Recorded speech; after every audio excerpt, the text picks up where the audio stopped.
আসসালামু আলাইকুম প্রিয় খামারি ভাই ও বোনেরা, সবাই কেমন আছেন? আশা করি আল্লাহর রহমতে সবাই ভালো আছেন। তো আব্দুল্লাহ ফার্মিং ইউটিউব চ্যানেল থেকে আপনাদের জানাই স্বাগতম। তো আজকে কথা বলবো যে মুরগির বাচ্চার প্যারালাইসিস হয় কেন, সেইটা নিয়ে আজকে কথা বলবো। আর এর কি ওষুধ দিলে প্যারালাইসিস ঠিক হয়ে যাবে বা অতিরিক্ত সুন্দর কাজ করবে আর কি, আমি আজকে সেই ওষুধের নামও বলে দেবো ইনশাল্লাহ। আর আজকে বলবো যে কি কারণে প্যারালাইসিস হয় আর কি বাচ্চার।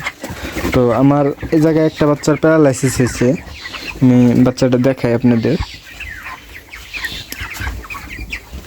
এই যে এই বাচ্চাটা দেখেন, এই বাচ্চাটা সামনের দিকে দুই পা দিয়ে যে বসে আছে, এই যে সামনের দিকে দুই পা দিয়ে বসে আছে, উঠতে পারে না। উঠতে পারে মানে দাঁড়াইতে পারে, কিন্তু হাত চলাচল করতে পারে না, এই যে হাঁটা চলাচল করতে পারে না। তো দেখেন দৌড় দিতেও পারে না, আবার সামনের দিকে দুই পাও দিয়ে বসে আছে। এই যে দেখেন, আমি চেষ্টা করি খাড়া করিয়ে দেওয়ার, কিন্তু ওরা খাড়াইতেছে না। এই যে দেখেন খাড়িয়েই থাকে না, মানে ওর হচ্ছে প্যারালাইসিস, ও ঠিক মতো দাঁড়াইতে পারতেছে না আর কি। তো আসলে প্যারালাইসিস হওয়ার কারণটা কি, প্যারালাইসিস হয় কেন? আপনার প্যারালাইসিসের প্রথম কারণ হলো বাচ্চা এক জায়গায় বসে থাকা। মানে আপনি ধরেন এই যে মুরগিগুলা রয়েছে, আপনারা কিছুক্ষণ পর পর আইসা নাড়িয়ে দেবেন এইভাবে, এই যেভাবে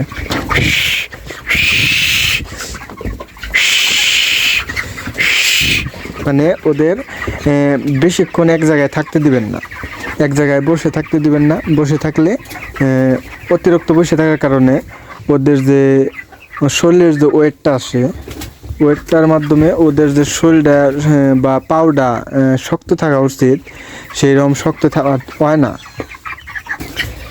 বা আপনার আরেকটা বিষয় আছে যে ওদের যে শরীরের অনুযায়ী যে ওদের যে দৌড়ের একটা সিস্টেম আছে, দৌড়টাও তো পারা লাগবে আপনার। একটা মোটা মানুষের হিসাবে আমরা তুলনা করতে পারি, যেমন একজন মোটা মানুষ সহজে তিনি হাঁটতে পারে না, মানে অতিরিক্ত মোটা মানুষ যারা অতিরিক্ত, তো তারা সহজে হাঁটতে পারে না। তো হাঁটা না পারার কারণে তারা দিন দিন আর একটু অলস হয়ে যায়, মানে এক পর্যায়ে দেখা গেছে তারা বিছনায় পড়ে যায়। কত মানুষ আমি দেখছি যে বিছনায় পড়ে যায়, তারা আর হাঁটতে পারে না। তো ওদের বিষয় এরকমই একই, যে ওরা আপনার বৈশা থাকতে থাকতে থাকতে থাকতে ওদের তো ওয়েটটা তো বাড়াবার তালেই আছে, তো বৈশা থাকতে থাকতে ওরা ওই হাঁটার শক্তিটাই হারিয়ে ফেলে। তো হাঁটার শক্তি হারিয়ে ফেলা মানেই ওদের প্যারালাইসিস। আর আরেকটা কারণ আছে, সেটা হলো এই খাদ্যের পাত্র বাচ্চার অতিরিক্ত নিচে দেওয়ার কারণেও প্যারালাইসিস হয়।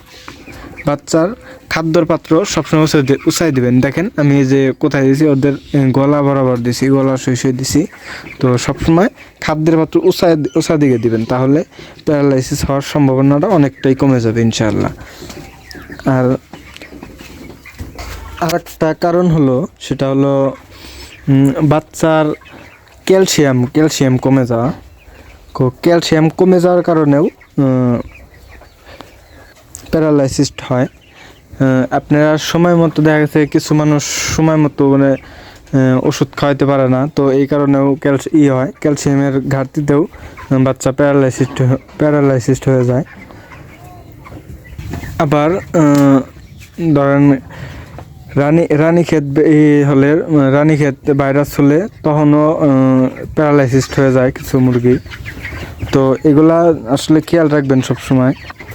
আপনারা প্রথমে যে কাজটা করবেন, হয়ে গেলে, যেহেতু আপনাদের যদি প্যারালাইসিস হয়ে যায়, তো এখন তো হয়েই গেছে, এখন তো আর পিছনে ফেরানোর কোনো সিস্টেম নাই।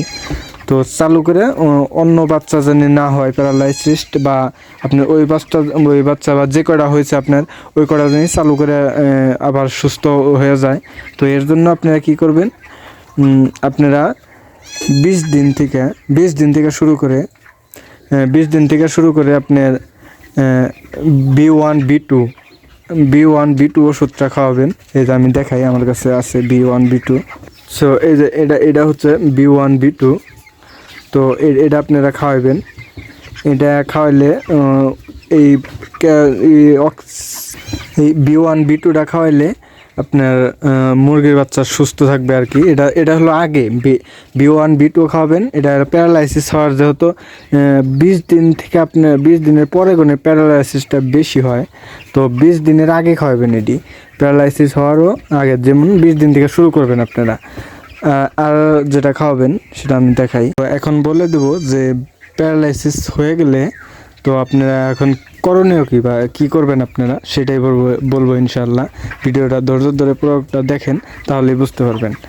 তো প্রথমে আমি যে ওষুধটার কথা বলবো, যেটা যেহেতু হয়ে গেছে এখন, মানে প্যারালাইসিস হয়ে গেলে তখন আপনারা প্যারালাইসিস থেকে কীভাবে নিজে সতর্ক থাকবেন এখন সেটা বলে দেবো। প্যারালাইসিস যেন বাচ্চার না হয়, এই কারণে আপনারা 20 দিন বয়স থেকে, বাচ্চার যখন 20 দিন বয়স হবো তখন থেকে আপনারা ক্যালসিয়াম, জিঙ্ক, তারপরে হলো B1 B2 খাওয়াবেন। আমি দেখাই আপনাদের ওষুধগুলা। আমি রেনা জিঙ্ক ব্যবহার করি, এই যে আমি এই জিঙ্ক ব্যবহার করি। তো আপনার রেনা জিঙ্কটা ভালো একটা কাজ করে। তো আপনারা রেনা জিঙ্ক খাওয়াবেন 20 দিন বয়স থেকে। আপনার খাওয়াইলে এটা হাড় মজবুত করবে বাচ্চার। আর তো হাড় মজবুত হলে তারপরে আপনার বাচ্চাগুলার প্যারালাইসিস হওয়ার সম্ভাবনা কমে যায়। তো হাড় মজবুত হলে তো বুঝেনি আপনারা, তারা শক্ত করে এক জায়গায় দাঁড়াইতে পারবো, চলাচল করতে পারবো। তো হাড় মজবুত করার জন্য আপনারা জিঙ্ক খাওয়াবেন। এই জিঙ্ক আমি রেনা জিঙ্ক আনছি। আর কি খাওয়াবেন আপনি, আমি দেখাই। আর খাওয়াবেন হলো 20 দিনের পরে গুনে এই যে ক্যালসিয়াম খাওয়াবেন। ক্যালসিয়াম তো জানেনই আপনারা, এটাও হাড় মজবুত করার জন্য এবং সুন্দর একটা কাজ করে।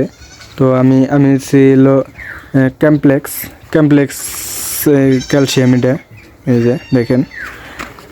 তো এটা আমি খাওয়াইতেছি। তো আপনারা অন্য কোম্পানিরটাও খাওয়াইতে পারবেন, এতে কোনো সমস্যা হবে না। তো ওষুধটা হলো বড় কথা, এটি হলো আপনার প্যারালাইসিস যেন না হয় বাচ্চার, এই কারণে আপনারা খাওয়াবেন। এটাও অনেক সুন্দর একটা কাজ করে। এরপরে কি খাওয়াবেন আমি সেটাও বলে দিই।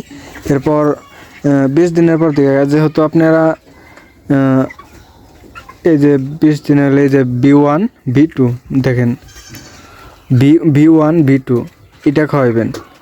তো B1 B2-র কারণেও B2 না খাওয়াইলে এটাও প্যারালাইসিস হয় মুরগি অনেক। তো এটা আগে আপনার যখন আপনার সতর্কতা হিসাবে যে 20 দিন বয়স থেকে আপনারা খাওয়ানো শুরু করলেন, তো 20 দিন বয়স থেকে খাবেন। এটা 21 দিন 20 দিন 21 দিন থেকে B1 B2 খাওয়ানো শুরু করবেন, তাহলে ইনশাআল্লাহ মুরগির বাচ্চার প্যারালাইসিস হবে না। আর যদি হয়ে যায়, যেহেতু অনেক সময় হয়ে যায়, এখন কী করার, কিছু তো করার নাই, হয়ে গেছে, তো তখন কি খাওয়াবেন, তখন হলো থায়োবিনটা আমার কাছে নাই বর্তমানে। তো আপনারা থায়োবিন খাওয়াবেন যদি বাচ্চার প্যারালাইসিস হয়ে যায়।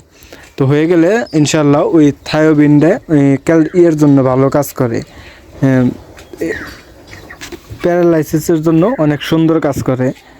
তো এটা খাওয়াইলে, থায়োবিন খাওয়াইলে তো ইনশাল্লাহ আশা করা যায় যে চালু করে সুস্থ হয়ে যাবে মুরগি। আর সবসময় এই দিকে কিন্তু খেয়াল রাখবেন যে খাদ্যর পাত্রটা জানি একদম একটু উপর হয়, ওদের গলা সোজা করে জানি ওদের খাদ্যর পাত্র হয়। আমি ওই যে এই পাত্রটা নিচা করে দিছি, কারণ ওই যে ওই প্যারালাইসিস ওই বাচ্চার জন্য, ওরা তো প্যারালাইসিস হয়ে গেছে, ও উপরে দাঁড়িয়ে খাইতে পারবো না দেখে আমি এই যে একটা পাত্র শুধু নিচা করে দিছি। তো এই ছিল আজকের ভিডিও। যদি ভিডিওটা ভালো লাগে তাহলে অবশ্যই লাইক দিবেন এবং কমেন্ট করে কি সমস্যা হয়েছে সেটা জানাবেন। ইনশাল্লাহ পরবর্তীতে ভালো করে বুঝিয়ে দেওয়ার চেষ্টা করব। আর চ্যানেলের নতুন দর্শক হয়ে থাকলে চ্যানেলটা সাবস্ক্রাইব করে দেবেন সবাই। তো আজকের মতো ভিডিও এই পর্যন্ত শেষ। দেখা হবে পরবর্তী ভিডিওতে ইনশাআল্লাহ।